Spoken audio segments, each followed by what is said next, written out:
Greetings to everyone. I'd like to extend to you the most beautiful greetings that I can. If there was ever a perfect greeting, I would like to extend that to you. There's a reason for that.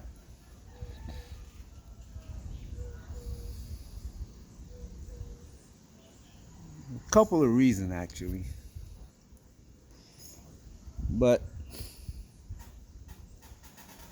one of at the top of my list, I would say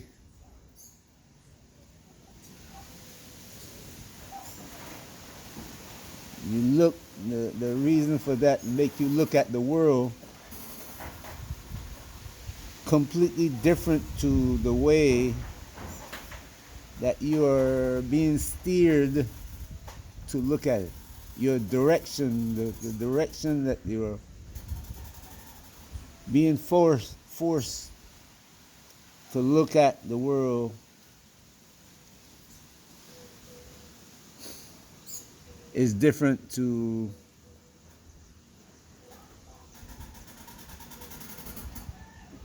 the direction that you should be directing your mind at. And I'm looking out here across the mountains, the different elevations of the mountain. And from where I stand,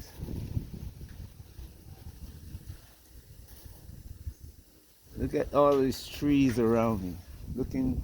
I'm looking down from this building that we have here. You can see all these buildings. I mean, the landscape is just filled with trees. From another location, beyond the branches of coconut trees, there is the dark blue you see is the ocean. The lighter blue is the sky. But I'm looking down here and I'm seeing, well, we're trying to take down some of the trees that were growing here and let more light in for the plants underneath the trees, because we're about to take down some of the trees that are old, like this one here. This tree is, I think it's older than I am in age, in the age that we count, numbers. And as you can see there, the trunk is laying on the floor. So it was pushed down by a hurricane wind. And instead of dying, it just continued to grow. That's one of the reasons why I want to greet you, because that's the way of the earth. And that's the way of our people. Here in the Americas, the Caribbean,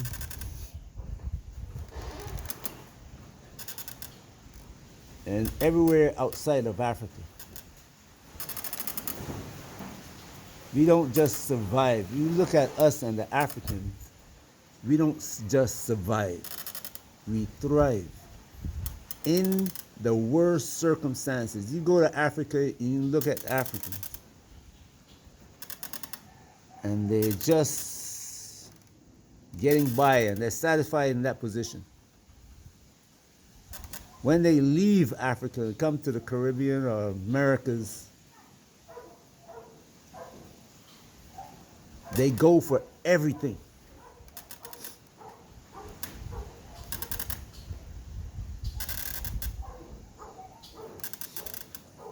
They're trying to surpass us.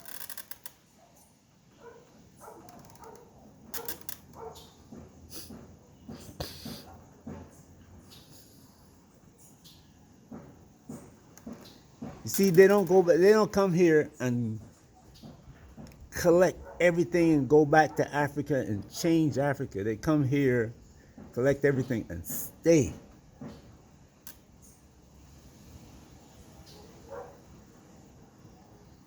We, on the other hand, we are waiting for the opportunity to go back to Africa. When I say we, I don't talk. There are some of us who say no. Absolutely not. But the majority say, you know what? That's where I would rather be if I could. And those who can, say, I'm going. And even those who may not be financially strong still go. Because they think that they can get there and make it happen. And some do.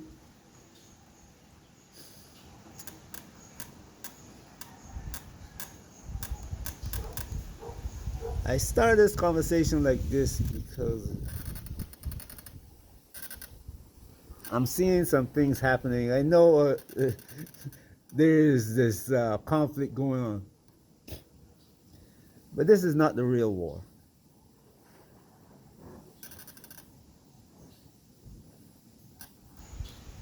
This is part of the whole war, the real war, yes, but we haven't reached, let me use a different word, we haven't um, arrived at that elevation yet.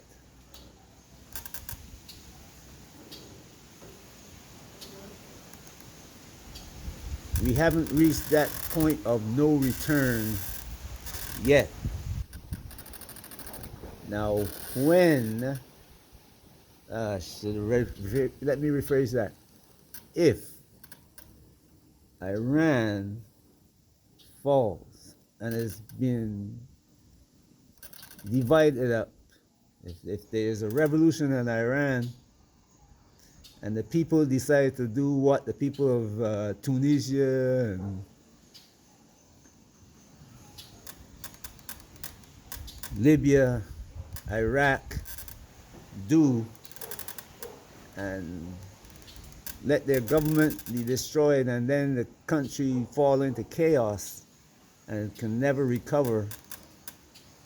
If the people of Iran do that, we're at a stage of no return then. We're looking at the war in about 7 years that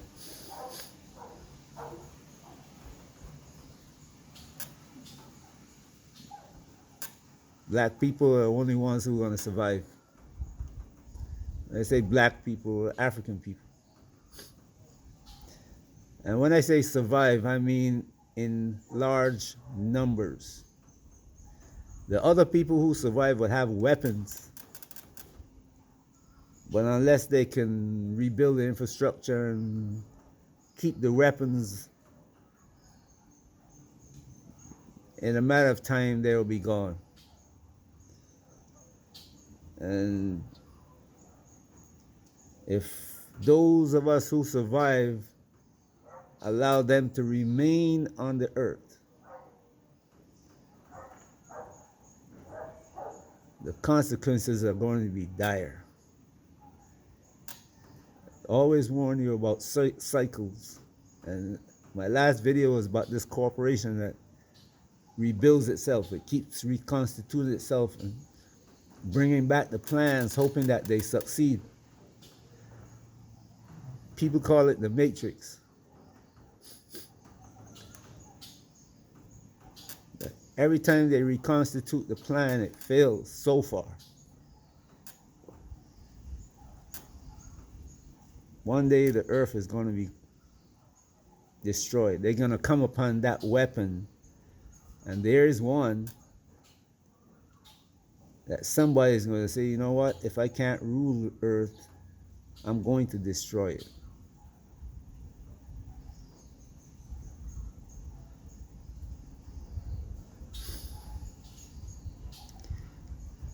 Anyway, let's talk about two things. Two subjects that I want to discuss. Right now, I can't discuss in detail like the video I made yesterday. Or should I say, go further with details like I did yesterday. What's up, man? Live. Majesty. All right.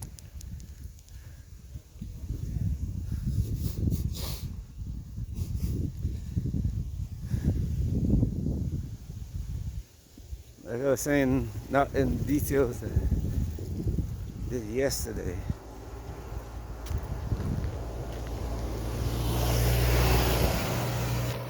I'm gonna have to do that in the process of time.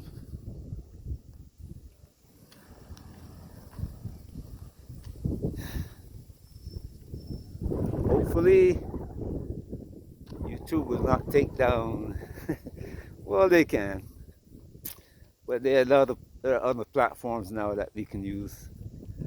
I'm not too worried about that because now I'm seeing that many people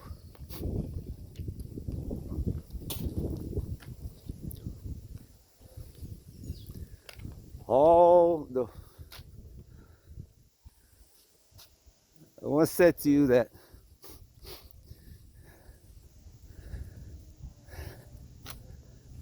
the knowledge that I speak about is not just me. There are people with even greater knowledge than I in things that I have knowledge of, but it's not for me to speak of.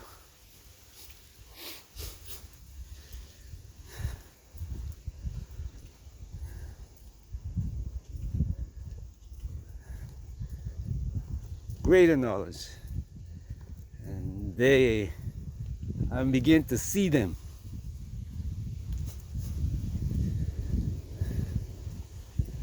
I'm beginning to see them, and some of you who have been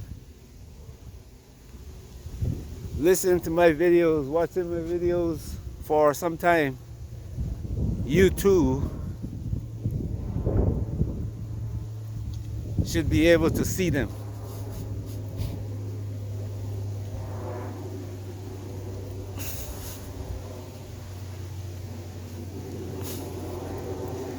And when the need arrives, talk to them. And I mean literally talk to them. Get their YouTube address,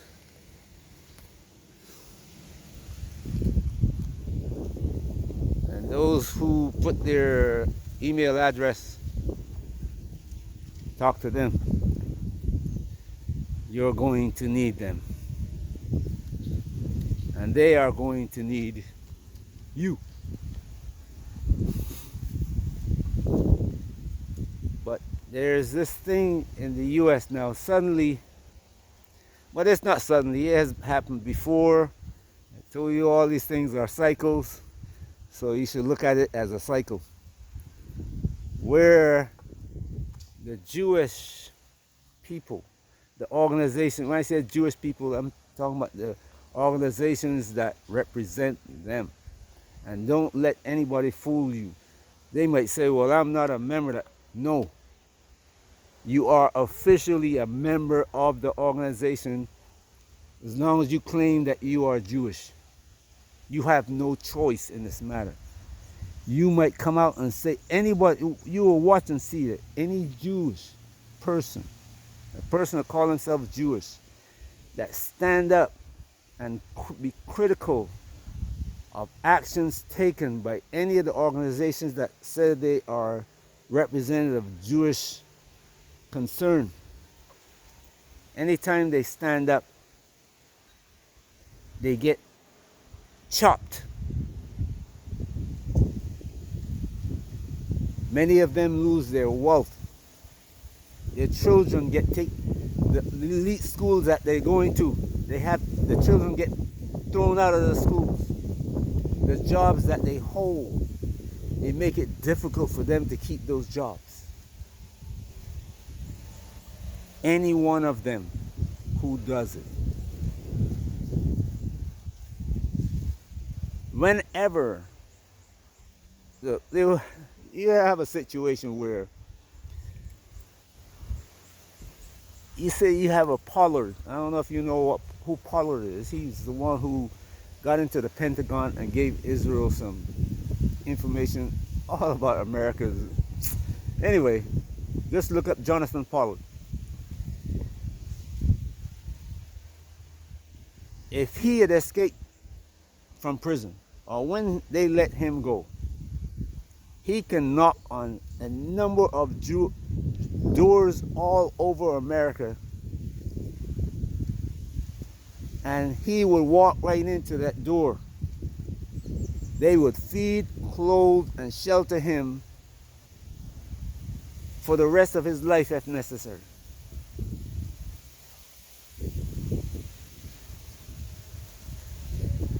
That's the unwritten agreement that exists. I know it now.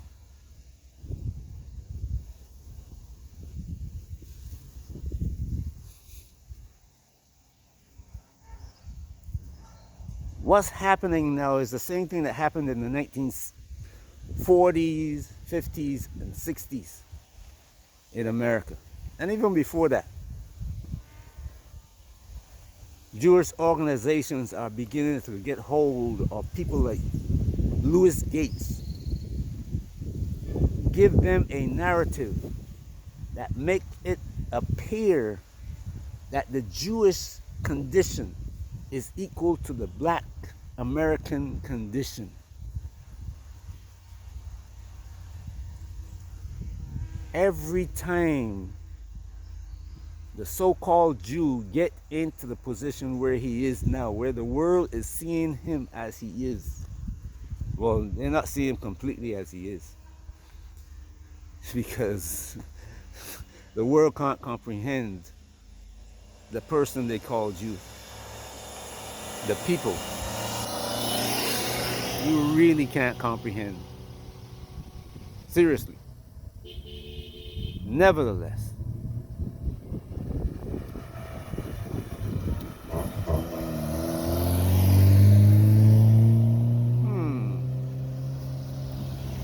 all right. Jonathan, this man, Louis Gates, is being used. If you go back to when Martin Luther King came, when he was chosen to lead his organization, the civil rights movement, as they call it, he was a young, innocent man. Didn't know a lot about the reality of the world. He knew about the condition of black America in America. He experienced it. It was all around him. There's no way he couldn't avoid living it. There was a man who was chosen before him to do the same job. When the man said, no, I can't do this job. I'm not going to do this job. He started speaking out in ways that they couldn't accept it. And they went back to his black handlers. Jews went back to his black handlers and say, look, you got to get rid of him. And he stepped down. Then they found King.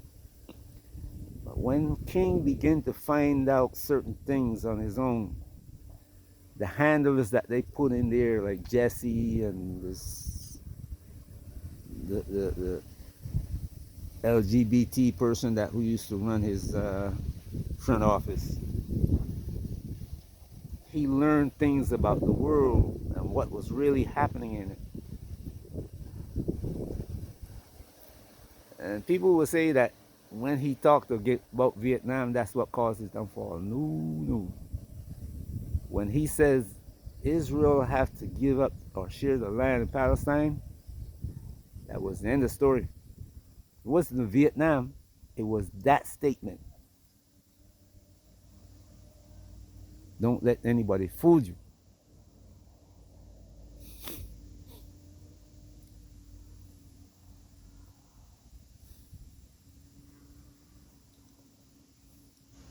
Today they have Henry Louis Gates, but they have a long list of people before it. They find themselves in a position where the world is now waking up. Caucasian people in America, the MAGA people, are saying, we want DNA proof that you are who you say you are.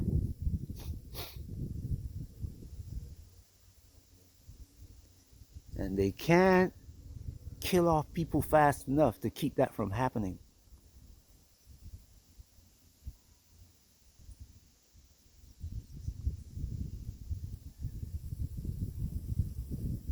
You can't get rid of Palestinians fast enough to keep the questions from coming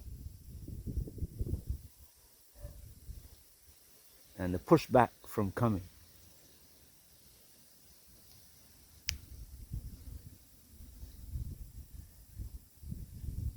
America, while they were trying to negotiate with these people leading in the negotiations, now you would think that they're negotiating on the part of Trump. But when Witkoff made a call to Trump, Bibi was in on the call. They didn't tell you that. They don't tell you that. Bibi is making the call.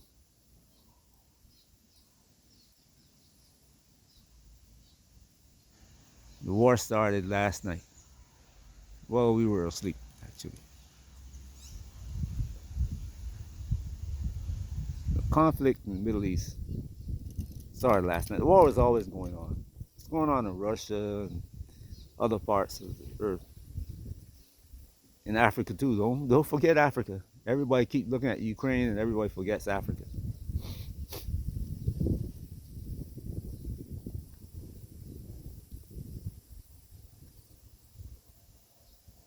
And some of these people that I told you about earlier, that they are here.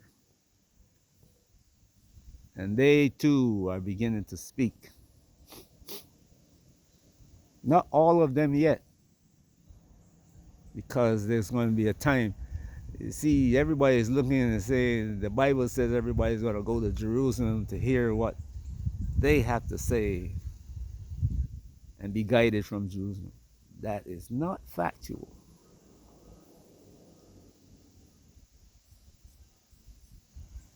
They are everywhere on the planet. Wherever black people are, they are there. And when the time comes up,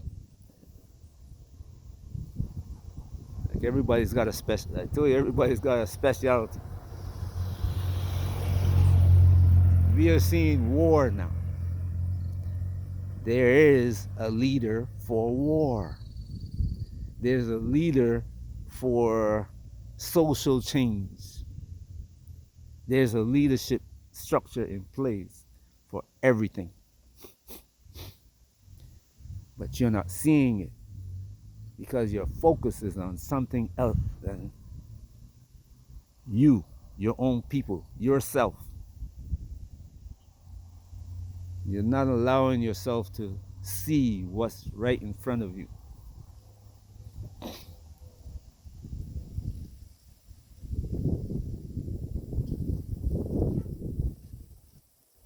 It's like a book that sits on the library shelf. And it's been there since the library opened. It's only when they decided to clean out the library and throw away all those books and put computers in with Google on it, that you can do all your research from Google, that people know the book is there.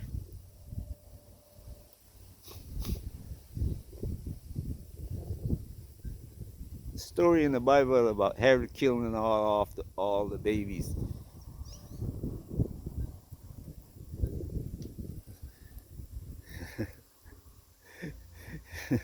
killing all the babies because they don't know which one is which. And the CIA had a program which is you cannot allow a leader to stand up.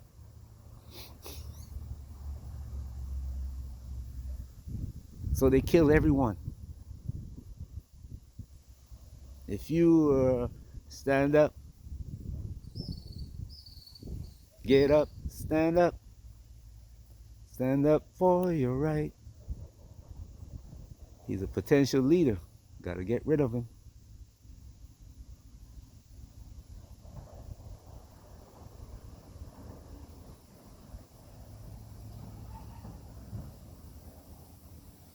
That message from Reggae died.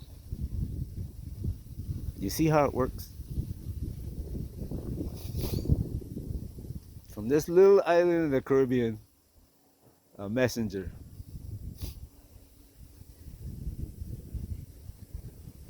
Knock him off and bring in reggaeton. Jewish people control the music and they go off into a dead end.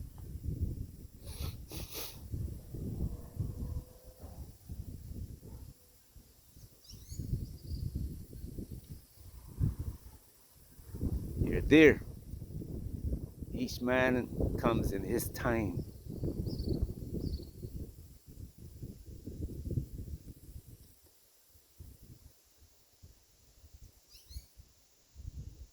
When the stock market in the Middle East, Far East opened midnight tonight, or whatever time it opens, maybe before midnight, it was probably about 9 p.m. tonight, 8 p.m.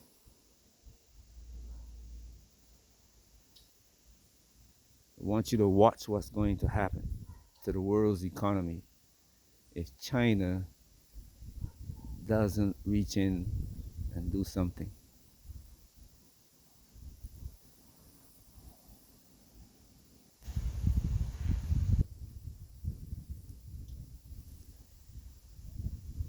The West, as we call it, the place where we live,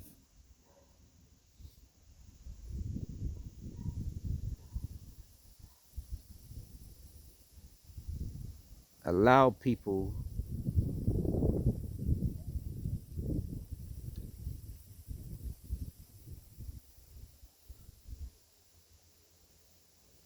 to try to run a program.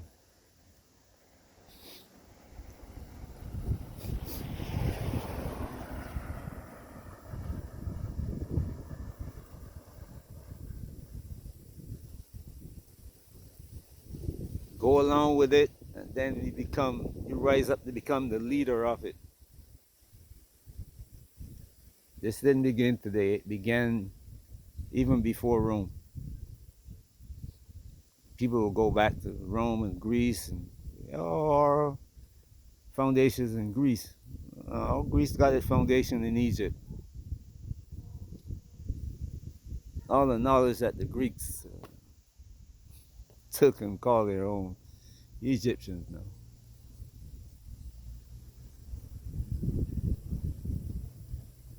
But watch what happens tomorrow. It's going to give you insights of what's going to happen to the system that we're living in.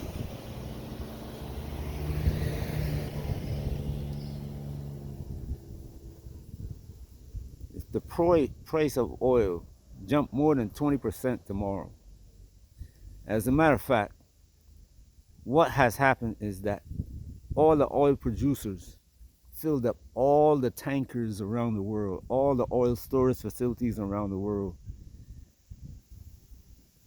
knowing this is going to happen.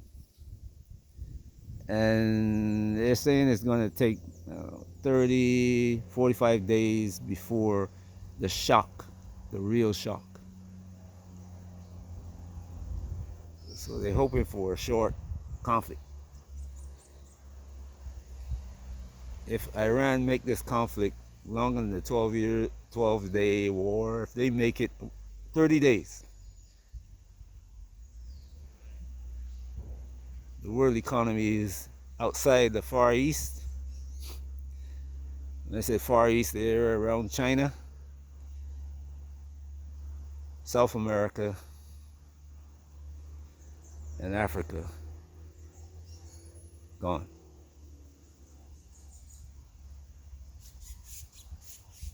45 days now is when these other economies begin to affect, because they're at a distance from the Far East and have to travel across ocean to deal with China. And that's what this war is all about in Iran, to cut the corridors of trade, control the corridors of trade.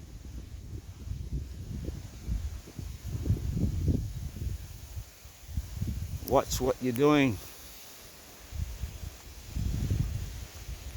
I'm not trying to scare you. I always tell you that knowledge, when you have knowledge about something happening, you're prepared. The hurricane, you got your flashlight and your food and water stored. You make sure you secure your roof and your windows. You can hear the wind outside, but you're sitting inside your roof, and if the power goes off, you turn on your generator. You still have lights in your house. You can still cook. You're not worried about that.